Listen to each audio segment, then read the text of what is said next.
Hindi pa rin ako makapaniwala. Na ano? Na sinagot mo na ako. Pues, Ronnie, maniwala ka na. Hindi ka na nanaginip. Bakit? Bakit ano?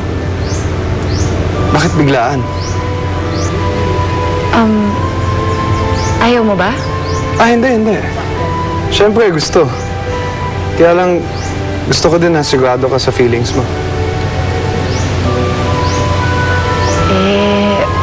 Wala namang dahilan para hindi kita mahalin, di ba?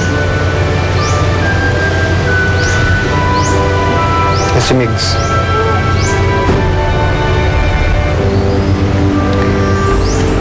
Wala na yun.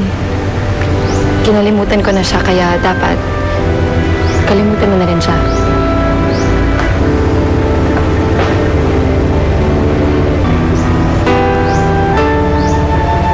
Paano? Sigurado ko bang kaya mo na magmaneho? Oo, kaya ko na. Sige. Mag-ingat ka, ha? Tapos pag uwi mo, matulog ka kaagad para hindi na tumuloy yung lagnat.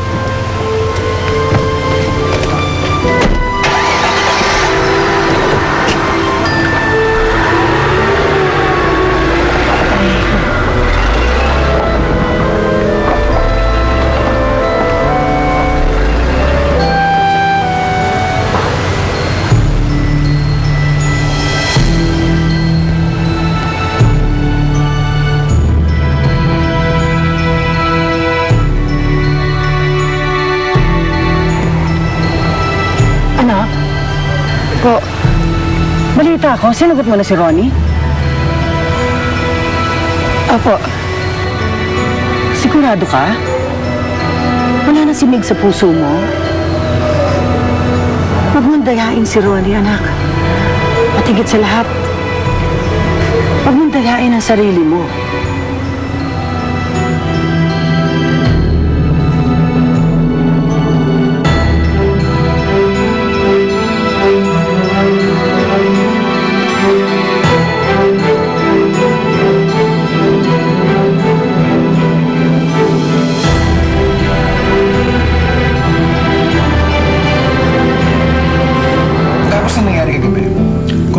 Pag-asa. Nawala na.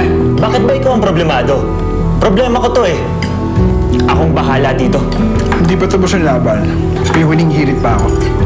Gusto ko rin malaman ano yung motibo ni Alvin para sabihin yun. Hindi naman po magagawa ni Kuya Mix yung sinasabi ng lalaki at saka si Tita Chad po ang love niya. Congratulations sa inyo ni Chad. Saka alam mo ba, malapit nang mawali si Migs. Mag-witness ako na may motibo si Migs para patayin si Sir Nick. Hello, Trudis? Hello, Tita Chad. Sinisisi daw po si Kuya Mix na siya daw po pumatay kay Papa Nick. Ha? Ano nangyayari dito? Siguro naman may dahilan na. Very good. Hulihin na ang Mix na yan! Inyong nakasama si Trudis Liit. Hatid sa inyo ng new best ever Sunsilk 5 with power of safeguard at Max Menthol